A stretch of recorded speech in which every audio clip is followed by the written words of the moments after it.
Juno, tell me something. Are What? you giving some sort of tribute to Mike D'Antoni? Why? Why are you eating Pringles at that time of night in the Philippines? I don't know. It tastes good. Do you like Mike D'Antoni at all? Well, for the Lakers, no. Yeah, and look, you eat Pringles gives you a headache. Just like how Mike D'Antoni gave all of us a headache this past season. Okay. The Half Court Heave podcast, episode 15, brought to you by SiteGround.com. For all your web hosting needs, visit SiteGround.com. I'm Isaiah. With me from the Philippines, like I said, is Juno once again. How are you? What's up, everybody? I'm good.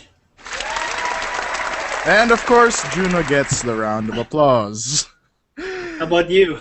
No, well, everyone knows me already, so it's not needed. We still need to build up your credibility on this show. I'm just kidding. All right. Well, yesterday's games were fairly boring, as both the Pacers and the Spurs just put on a clinic against their opponents. And now it seems like it's a race to elimination. Golden State or New York. New York lost 93-82 and are now down 3-1 in the series, heading into Game 5 in Madison Square Garden. The Spurs put on a 109-91 beatdown of the Golden State Warriors as it heads back to Oakland for Game 6. Who's getting eliminated first? Good question. I think that New York will survive. They will probably win Game 5 because it's in New York. And for Golden State, unfortunately, given that San Antonio's figured out how to beat Golden State, and given Steph Curry's situation right now, I just don't see them beating San Antonio. So you say New York will extend the series to Game 6 in Indiana? Yes. I in their current state, I don't see it happening. You say that the Knicks are gonna win because they're at home. That's not a guarantee because they lost Game 1 at home. And J.R. Smith, since winning the Sixth Man of the Year award, has been invisible. And no matter how bad the Knicks were at Indiana, it's still Madison Square Garden, and I think they thrive of playing good in that building. what did you say? I'm lost. You said that New York, though they're gonna play at home, they seem lost, but Madison Square Garden is still Madison Square Garden, no matter how bad the New York Knicks have played the past two games.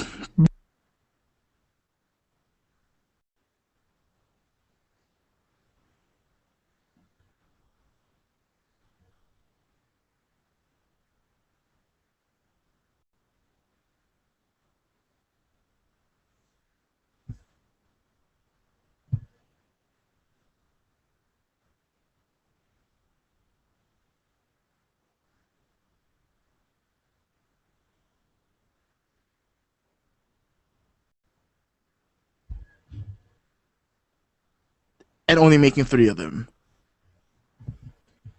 I didn't quite get that your audio was lost. Must have been your connection over there. Who shoots 10 3-pointers a game and only makes 3 of them? First of all, who shoots 10 3-pointers a game, period? That's just way too much. J.R. Smith, he has a license to shoot, but it's just not been a good series for the Sixth Man of the Year.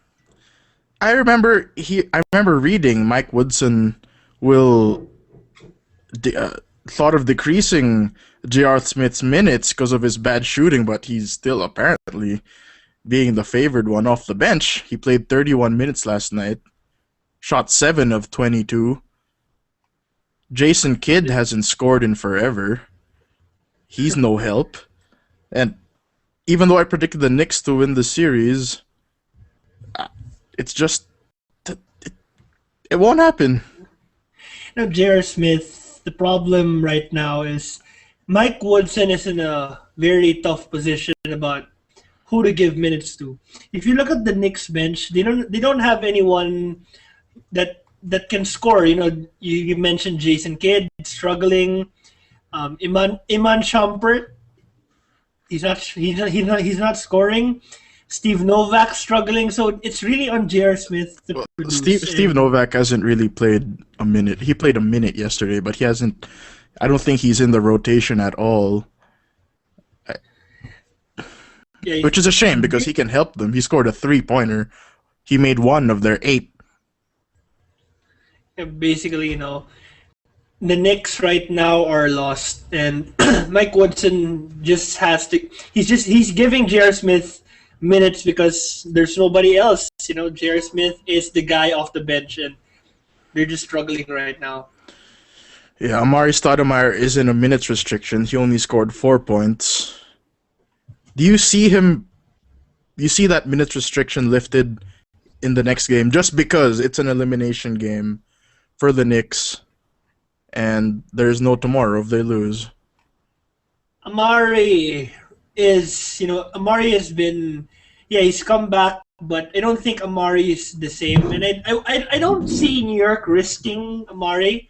Amari is, he came from surgery and just came back, and if they risk him, especially in a very, very tight elimination game for New York, I don't think that Mike Woodson should lift Amari's minutes restriction, given um, the potential implications of the elimination game.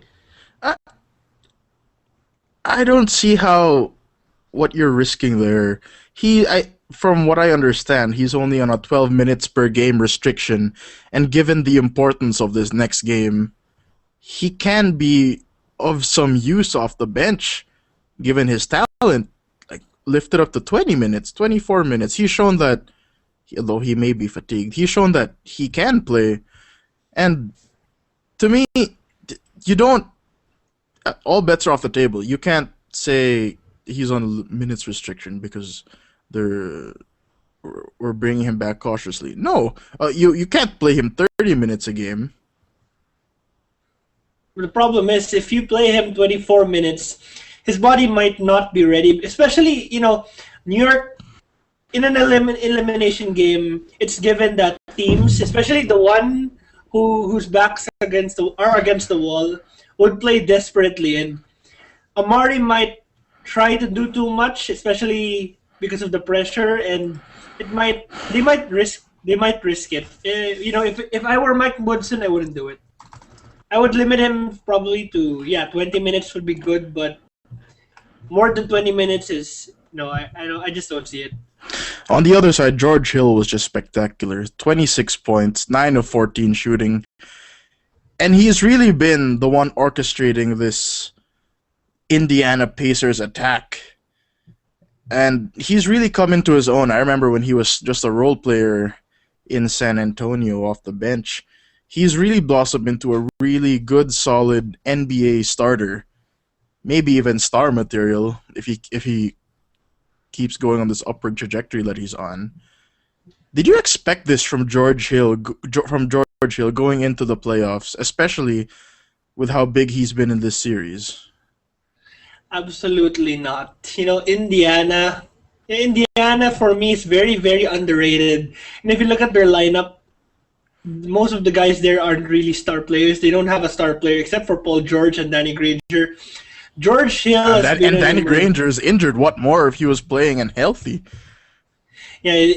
What the emergence of George Hill was surprising, but in San Antonio he wasn't given the minutes because of Tony Parker. Right now Yeah. he's getting the minutes. Yeah,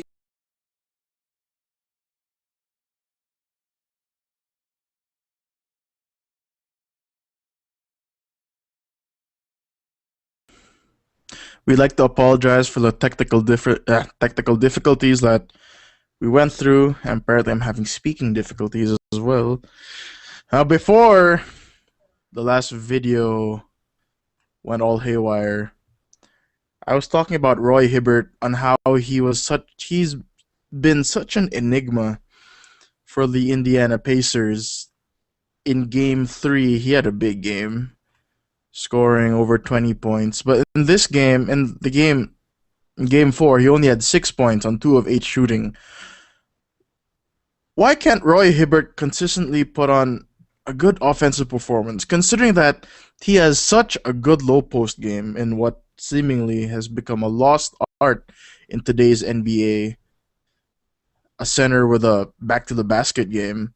Why can't he be that dominant force that he looked to be last year against Miami?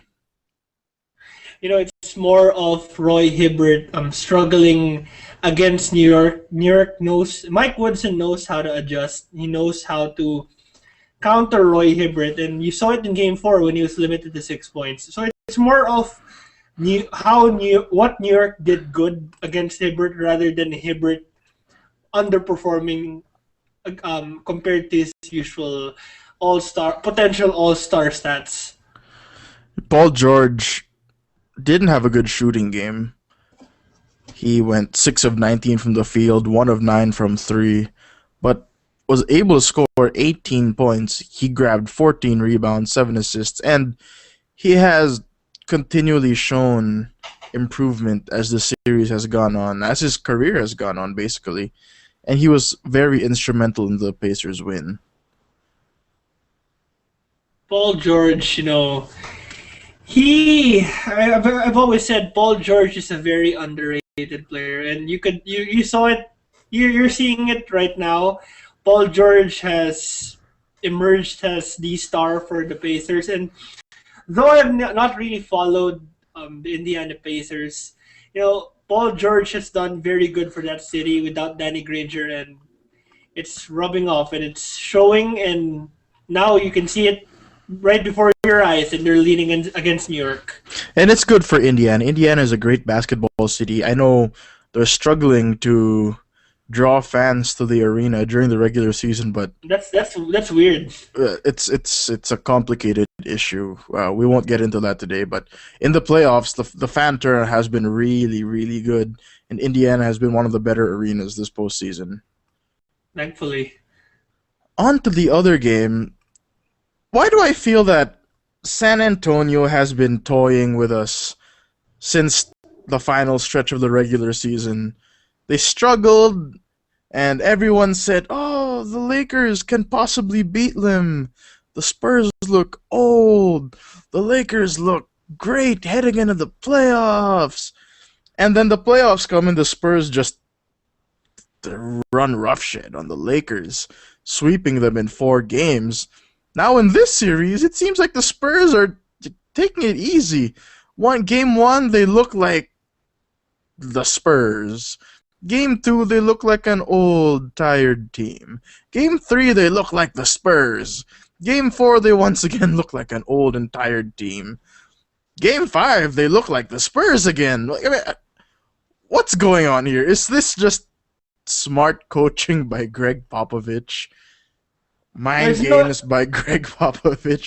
What is it? Well, based on how I watched the game, if you look at the first 2 games, you saw that Steph Curry was the main man in that team. Golden State, Steph Curry was leading the team. Now, Greg Popovich, when he adjusted his defense and put Danny Green on Steph Curry, Mark Jackson countered it and let Klay Thompson kill the Spurs, and you saw it right there. So when Steph Curry was defended, Klay Thompson was the guy for Golden State. Now in game 5, Klay Thompson was the one defended, and if you saw, Harrison Barnes was the one who led Golden State. So it's more of Greg Popovich adjusting his defense against Steph Curry. When that worked, Mark Jackson went to Klay Thompson, and Greg Popovich adjusted to Klay Thompson. And now Mark Jackson is going with Harrison Barnes. So Greg Popovich adjusted to Harrison Barnes. So it's gonna depend on who Mark Jackson will go to next. And adding to that, Steph Curry's injured. That's the end. After all of that, the end of your point is that Steph Curry's injured. Yes. But going with your argument, Mark Jackson cannot just go to one player. Like you said, Steph Curry, then Klay Thompson, Harrison Barnes, who had a good game actually.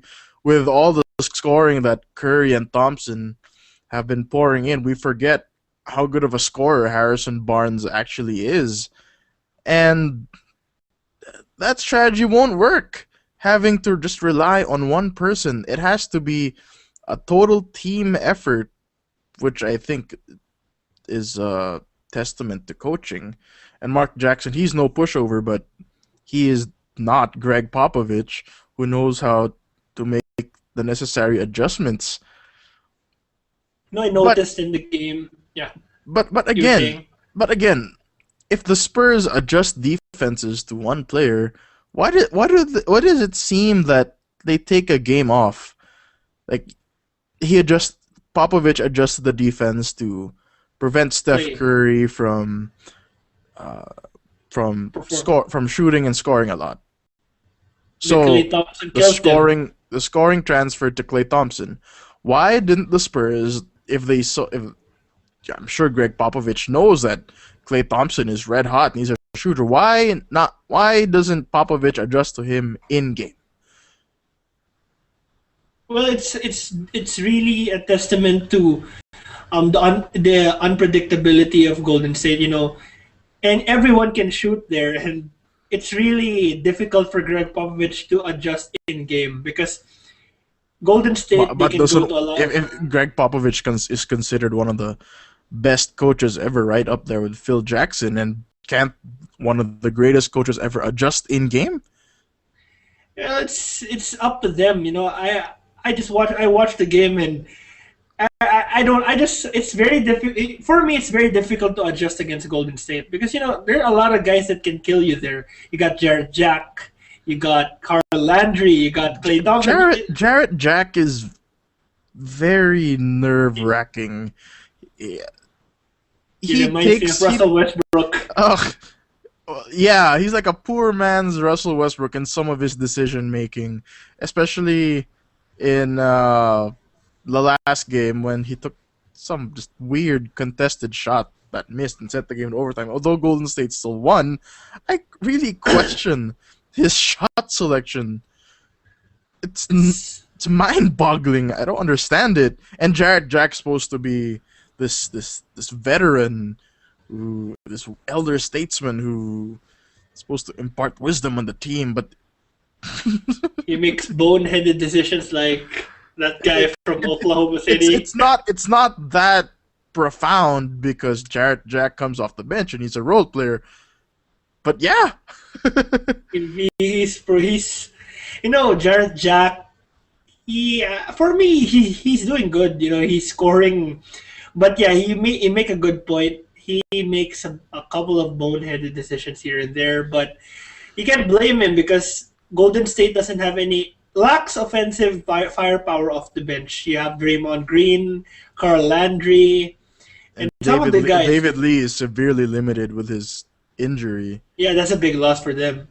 Even though he's playing, he can't post the numbers that he did during the season, which made Yeah, him an all-star. Because imagine if he was healthy. yeah. Oh, if he was healthy, this would be a totally different series, and we wouldn't be talking about the necessary Jared. adjustments in Jarrett Jack shooting and one person scoring at a time. It'd be a totally different attack from Golden State. Excuse me. But going over to San Antonio, Tony Parker just ran rings around the Golden State defense. 25 points, 10 assists, jump shots, layups, passes, everything. He is looking like the MVP candidate I thought he would be until he suffered an injury late in the season that hampered his chances. But Tony Parker,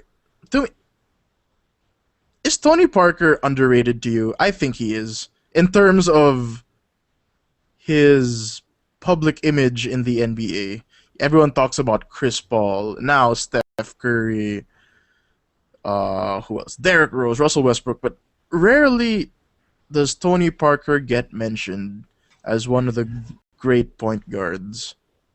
He's considered a Actually, very the good Spurs one, but he doesn't not a get the great point guard.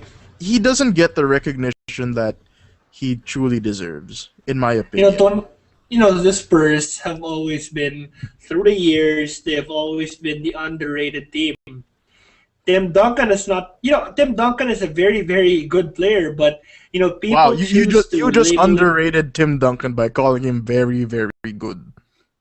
No, I mean personally, if you're really a basketball fan, you would see that Tim Duncan is a very very good player. But what do people say? Tim Duncan is very fundamental. He's boring, but he makes them. I never understood that argument at Well, all. he's boring.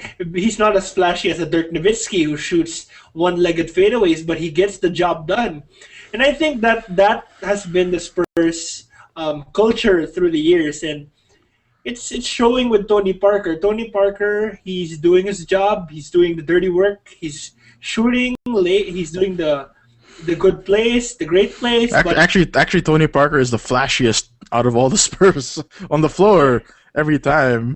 but as the Spurs itself, they're not really making any headlines because they're winning, and it's still Tim Duncan's team. So Tony Parker's not given that recognition because Tim Duncan is still the star of the Spurs.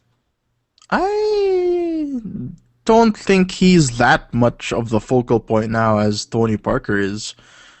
But yes, I agree with you that Tony Parker has been caught in that bubble, that cloud where the Spurs are boring and not flashy, and therefore not good at all. Which is ridiculous because they always win 50 games. They're And if you watch constantly in the playoffs. and if you If watch you, their games, yeah, yeah, you were saying. no, go ahead. And if you watch their games, and I've watched a couple of the Spurs games, they play unbelievable basketball. They move the ball.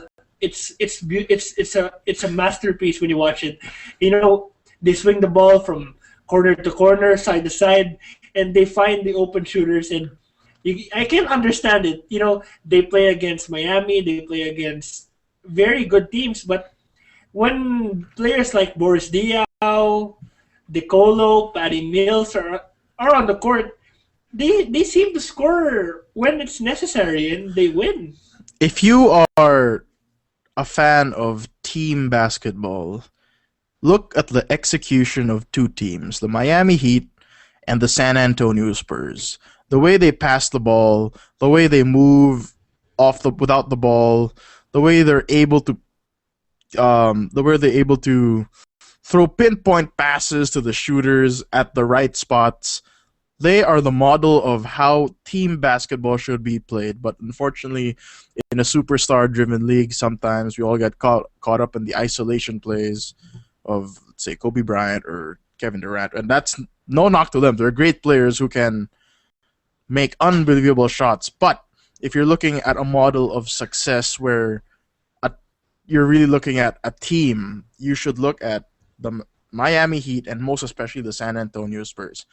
People have been calling the Spurs old forever, and what has it got? What has it proven? The Spurs are always winning. They're always in the playoffs, although sometimes they may get eliminated in the first round, but they're always up there. And those who call them old, I call them veteran. These are a mix of veterans and young players who play like veterans, And and it works for them. That's yeah, why the Spurs are actually my favorite to win the Western Conference. We'll get to that later. Now we interesting. now we talk about the other teams, the Memphis Grizzlies and the Oklahoma City Thunder. And Memphis has just been taking it to the Thunder. They are just manhandling them on the defensive end. And I said in our latest barbershop discussion about where we discussed the Memphis Grizzlies and the Thunder. Check that out. Yeah, if you check it out on our website, halfcourtheave.com, the Thunder, if they were to steal a game in Memphis to get back in the series, initially I thought it was game 3 because they really needed that. They really needed to win that game. Memphis won it.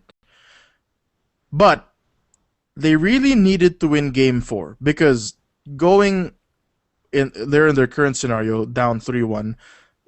I saw that if they were down 3-1 against the Memphis Grizzlies, it showed that they haven't figured out the Memphis Grizzlies defense.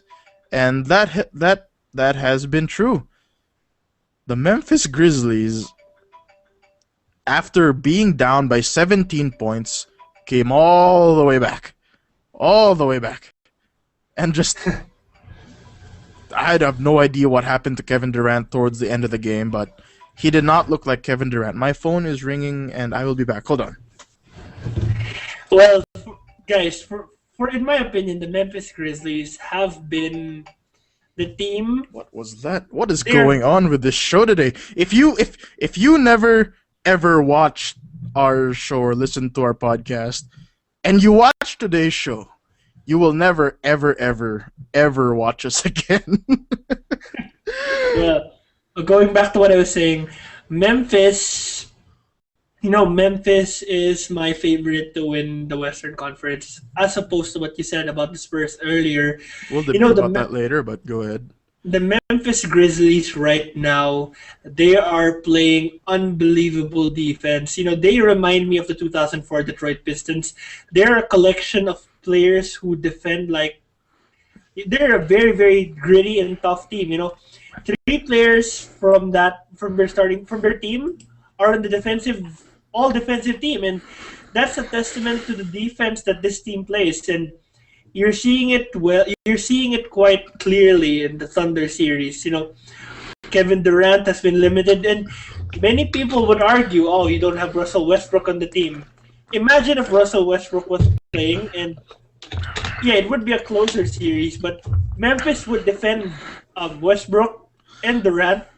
It's a hard task, but Memphis is very, very, very defensive, and I see them winning. Let me throw some stats at you. If you didn't know about the end result, you probably might have thought that the Thunder won. Kevin Durant scored 27, which is kind of below his standard, but 27 points is always a good thing. Reggie Jackson, 15. Ibaka, 17. Kevin Martin, 18. Nick Collison, 10. You hear those stats. Usually that's an automatic win for a team like the Oklahoma City Thunder. But they lost. Because if you look at another stat, Kevin Durant's field goals, he shot 10 of 27. A very early... mediocre. A very early career Kevin Durant stat line, which was very inefficient. And maybe a possibly current Kobe Bryant stat line in some games. That goes to show that Kevin Durant has not figured out the defense of Tony Allen and Tayshaun Prince to an extent. And I'm sorry, but coming back this series doesn't seem as likely as we would have thought going in. If you say, "Oh, the Oklahoma City's Thunder down 3-1, but don't worry, Durant is there, and he's a great scorer, and he will always find a way to lead the team to a victory." Though Oklahoma may win today in Game 5 back at home, coming back just seems like such a daunting task now. Especially if you consider that the Grizzlies shot only 40% for the game. And take note, the final score was 103-97. That seems like a normal NBA score. But it was 103-97 in overtime. Do you realize how low scoring that is? Oklahoma City... What? because of how defensive, as I've Eh, said, defensive Memphis plays. Exactly. Oklahoma City is a great offensive team. They may be underrated defensively, but the Memphis Grizzlies calling card is on the defensive end. And And it's that is what's winning them this series, and I think they will go all the way to and the beat NBA the Finals. No, not the NBA Finals. Not yet, at least. I still have to see how they play in the next round should they advance. But it is enough to beat the Oklahoma City Thunder, especially if freaking Scott Brooks always puts Kevin Durant on Mark Gasol late in games. I do not understand that matchup at all. It is a disadvantage for the Thunder. It's gonna kill them. It's killing them actually. Exactly. You have Gasol and Randolph down low. Randolph in his very awkward Jump style of shot. play with his weird jump shots and runners and hook shots. And if you look at their numbers, they're very inefficient. Gasol shot 8 of 18, Randolph 8 of 70. Those are not great big men shooting numbers, but it works for them. It works for them. Another They're key great.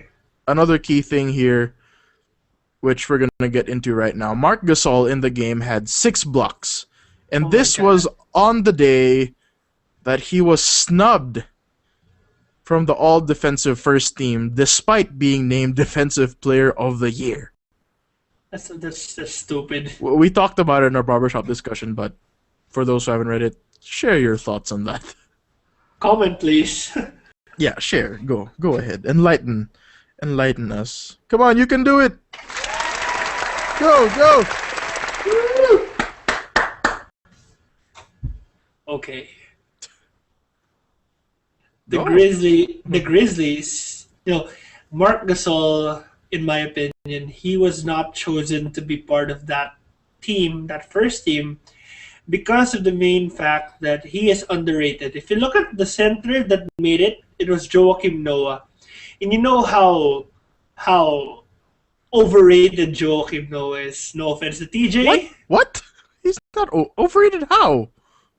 He's overrated. People are saying he's one of the best centers in the league. I just don't see him as the guy, that center who I would put in a team to become the low post presence. Joakim Noah. He's not a low post presence. He's a defensive center and an energy center.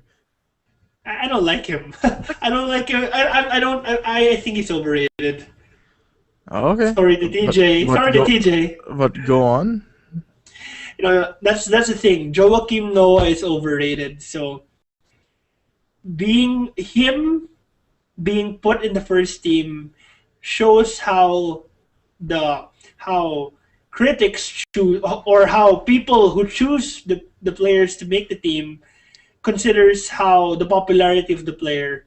Joakim Noah is popular, so we choose him. Marc Gasol is underrated, so we don't choose him. It's just not good for the publicity. It's all publicity, in my opinion. The problem is not that. The problem lies here. These awards are chosen very differently. The process in which these players are voted are very different. The Defensive Player of the Year award was chosen by the media. The all NBA teams are chosen by the NBA assistant coaches who cannot vote for players on their own team. They need to fix that system. I've always hated media people choosing awards because it doesn't make sense. I've always believed that assistant coaches should choose awards because they know the game way more than media people do, I'd imagine. And this whole separation of process is just ridiculous. The NBA needs to do something to fix that because it makes them look kind of stupid. You pick a defensive player of the year, and for 2 years in a row, they don't make the NBA All NBA defensive first team. That happened as well last year with Tyson Chandler. He was the defensive player of the year, but he was in the second team. Same with Gasol this year. Defensive Player of the Year, but Who on made the the, NBA who made second team. who made the first team last year? Center. Dwight Dwight Howard. Howard. Oh, see, Dwight Howard is a popular player, and if you Despite Dwight Howard, despite missing the end of the season with his back surgery. because he's popular, Oh well, people know he's Dwight not. Howard. Yeah, Imagine, Dwight Howard wasn't voted this year, no matter how popular he is. imagine, imagine choosing a guy like Mark Gasol to be your first team, and telling some casual fans, "Oh, Mark Gasol made the first team," and they're gonna be like, "Oh, who's Mark Gasol? Who's that?" And comparing that to a Joakim Noah who's very vocal in the media and people know him because he talks a lot and You think a casual fan would know Joakim Noah? he talks a lot and he's in the headlines most of the time because of the things that he says and all the things that his feud with LeBron James because Oh, they don't have any they don't have any choices except for Joakim Noah. wait. So you're implying that assistant coaches pick players based on popularity? I just don't see that. Well, that's just me. That doesn't make sense at all whatsoever. If you imply that assistant coaches pick players based on popularity, The media chooses them, right? all NBA teams are. Did you listen to what I was saying? All NBA teams are picked by coaches. The defensive player of the award, Defensive Player of the Year award, was chosen by the media. So if you're basing your argument, they should have picked like Dwight Howard, Joakim Noah to win Defensive Player of the Year. Well, that's just how I see it. And you're gonna play. Okay. I just don't see your argument there. Anyway, going back to what you were saying earlier, the conference semifinals are almost at an end. Conference finals matchup, Spurs Grizzlies, Yes. and you have the Grizzlies winning. Yes. Why? Because of their defensive grit. Their defense will get them past the Spurs. And, their low post presence in Zach Randolph and Mark Gasol will pound the Spurs. And they have Mike Conley and Tony Allen, and Tony Allen can defend Tony Parker. And their defense is the key to this series, and I see them winning it. I see the Spurs beating the Grizzlies, or the Thunder for that matter, because people always underrate the Spurs, and the Spurs come out surprising everyone all the time. And the Spurs are a smart team. They will know how to defend the Grizzlies, especially in the low post. But that's not saying that a Grizzlies win is possible, because it's very possible. I still have San Antonio winning it. In the Eastern Conference, Miami and Indiana. Yes, Miami and Indiana. I called it Indiana in 6 against the New York Knicks. I was the one who chose the Pacers. You're the only one. I still hope the Pacers win because the Knicks find a way to come back in this series, because it's an absolute embarrassment for the team to be the second seed and go out like that against the third seed. This should have been a closer matchup. And quite frankly, I don't see it as being Carmelo Anthony's fault. He's the only one producing for the Knicks. J.R. Smith has been totally invisible. Choke. Jason Kidd hasn't scored in forever. Jason can choke as well. Oh, Jason Kidd's just old. He's just old. But who's winning that Heat Pacers matchup? That is a very, very interesting matchup, and from the way I see it, I still see Miami winning it, but it's going to be very difficult.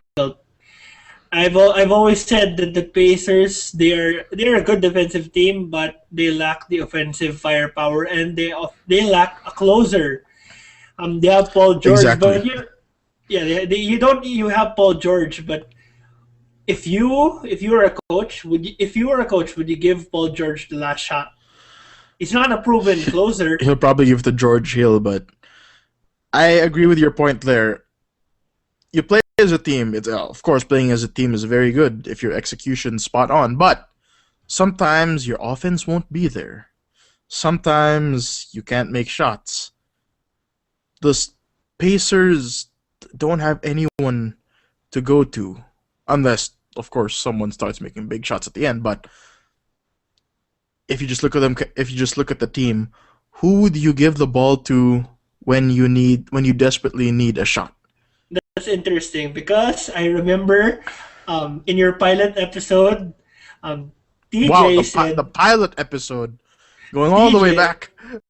TJ said that he would give the ball to David West to take the last I shot. I You did you remember say that? that? Who did I Yes. say? I forgot who I said. He said you said you'd give the ball to David West? Really? Did I say who I'd give the ball to? No, I don't remember. Ugh, maybe because TJ's statement was so ridiculous. If you give it to David West and he's double teamed in the post, he's just gonna kick it out to a shooter And they're who gonna miss it. who in looking at the Pacers games is not a sure thing because the Pacers don't shoot the three that well. Though they can occasionally hit a three. It's not shooting a three in crunch time with the game on the line is a very different animal compared to shooting it in the second or third quarter. But David West, no. No. No. I'm sorry. Probably George Hill. He might be the safest bet to create his own shot just because he's a point guard. Paul George is interesting. I haven't been watching a lot of Pacers games to know his shot making ability, his shot creating ability, excuse me, to fairly judge him. Well, because the Pacers haven't been in that many close games to begin with in the playoffs. It's all been blowouts. All their wins have been blowouts. So we really can't make that fair assessment just yet. But it's going to be interesting to see if the Pacers can get the revenge of the Heat. Ultimately, I think the Heat's talent alone will be too much for them to overcome. But Wade is Especially, playing hurt. okay. Wade is playing hurt. That's also a factor in the series. Dwayne Wade playing hurt. The Pacers will take advantage. It probably will be close, but the Heat with LeBron James, no question. They have a guy named LeBron James. I mean, Dwayne Wade's hurt. He can easily take over somehow. But Dwayne Wade, his absence hasn't really been that profound on the Heat, in my opinion. Hasn't really been felt. Maybe because they've been playing such an undermanned Chicago Bulls team.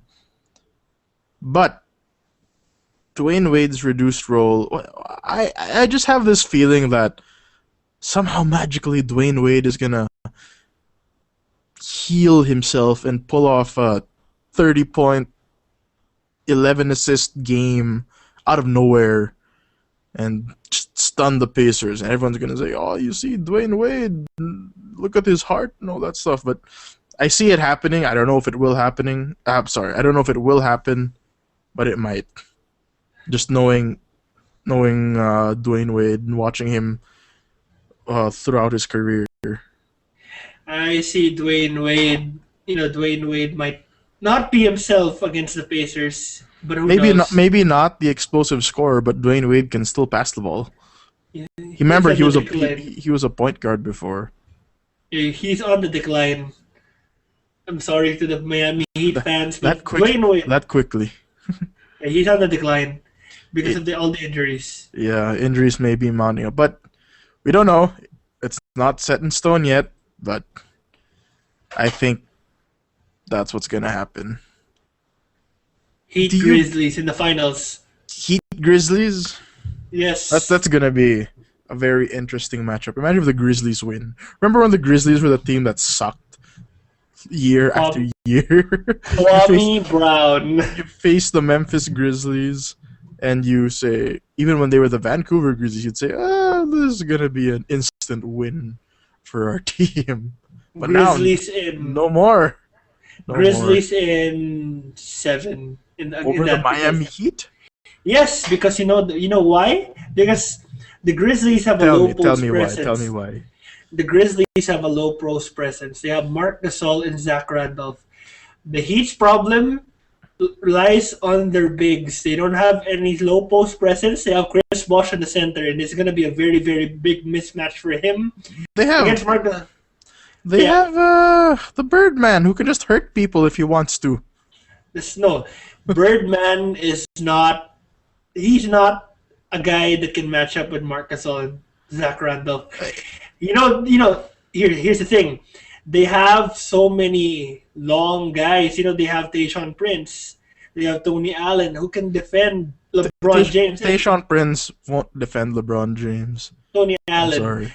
They have so many guys. And the Heat, they strive on the shooters. They To- space the floor good. And that's Tony why they Allen win. can probably keep up with LeBron James in terms of foot speed, but if LeBron James goes into the post, especially if he plays the power forward, if he goes down the post, it is over. Tony Allen is not going to guard LeBron James in the post. Well, it really depends. But, Grizzlies, they will exploit Miami's problems down low. And that's going to be the reason why the Grizzlies will beat the Heat. I'm sorry to Naveen, who's a Heat fan, but A corporate sellout. Just kidding. but the Grizzlies will beat the Heat. In I just 7 see it. games in Miami. Yeah. In Miami. Yes. One of the Yes. hardest home courts to win in. Here's another thing. Here's another factor. First two Tell me. games are at Miami. Yeah, so it's 2-3-2 Next three obviously. next 3 games are in the Grizzlies, the grindhouse as they call it. Grizzlies will get probably 2 out of 3 games, and they're gonna steal the last 2 games in Miami. You are just a Heat hater. You don't look at this objectively, in my opinion. Well, I have a lot. I have a lot of people telling me, and I've read so many people are saying that the Grizzlies might beat the Heat, but who knows? Nah, it's a possibility, but I'll believe it when I see it. I'm not doubting that it won't happen because I think Memphis is capable of beating the Heat because of their physicality, but it's not it's not as sure as some people may seem. Unless LeBron James puts on another disappearing act in the playoffs, which he's done most of his career, except for last year when he finally broke out of that shell. Yeah. Any last thoughts? Right now, I hope the Knicks win Game 5. I hope they extend the series, but it looks over for Golden State. I'm sorry to the Warriors fans, but it looks over for You have them. been apologizing throughout the show. You apologized to Naveen. You apologized to the Heat fans. You apologized to the Warriors fans. Who's next? Did you apologize to Probably, TJ as well? I think you did. yeah. Is Chicago going to pull off another upset today? No, they're gonna lose. I'm sorry, TJ. There you go again. Anyway, that's a wrap for today. Follow us on Twitter, Twitter at HalfCourtHeave, Facebook.com/TheHalfCourtHeave. Visit our website, our new website, thehalfcourtheave.com. And we encourage people to comment. No one's commenting. Wow, you're that desperate. Okay, so it's like that now. All right. Yes. All right. For Juno, this has been Isaiah, and that's a wrap. Episode 15 of the Half Court Heave podcast, brought to you by SiteGround.com.